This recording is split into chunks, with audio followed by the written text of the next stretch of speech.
সরকার ইসলামী সরকার ছাড়া আর কোন সরকারের ভাবে ভালো সরকার হওয়ার কোন যোগ্যতা রাখে না। এটা পরীক্ষিত হয়ে গেছে। দীর্ঘ 54 বছর ইতিহাসে এই ধরনের কোন সরকার আসে নাই।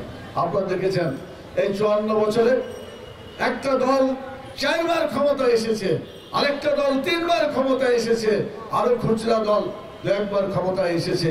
কিন্তু দেখা গেছে এতবার আসার পরেও জনগণের কোনো কল্যাণ তারা করতে পারে নাই। জনগণের তকদির যে তিমিরে ছিল সেখানেই থেমে গেছে, জনগণের কোনো কল্যাণ হয় নাই।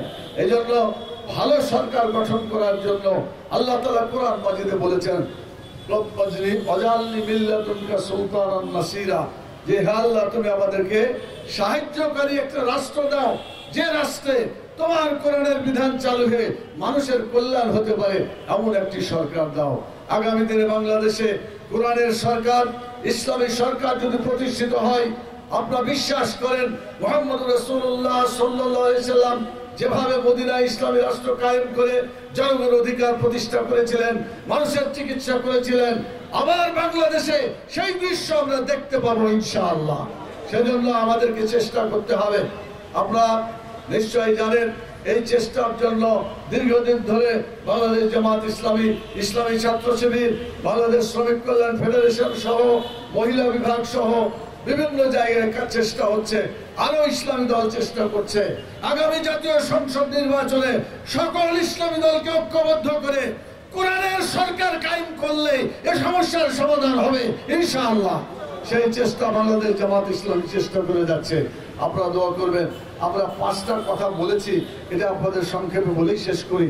আমরা বলেছি যে বিগত যে ফ্যাসিস্ট সরকার আমাদের উপর জুলুম অত্যাচার করেছে, মানুষের উপর অসংখ্য মানুষকে হত্যা করেছে, খুন করেছে, গুম করেছে এবং বিভিন্ন ভাবে অত্যাচার নির্যাতন করেছে।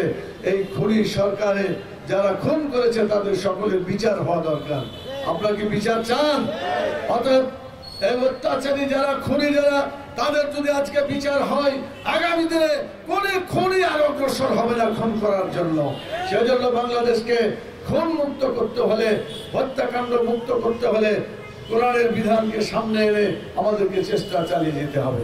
আমরা দাবি করেছি সংস্কার করতে হবে। অতীতে যারা ফ্যাসিস্ট সরকারকে সহযোগিতা করেছিল, এই সহযোগী যারা প্রশাসনে আছে, অতীতের ফ্যাসিস্ট সহযোগী কোন প্রশাসনের লোককে দায়িত্ব পালন করার জন্য রাখা যাবে না। প্রশাসন থেকে তাদেরকে সরিয়ে দিতে হবে। নতুন লোক, নিরপেক্ষ লোককে এই প্রশাসনে নিয়োগ দিতে হবে। তাহলে মানুষের অধিকার প্রতিষ্ঠিত হবে।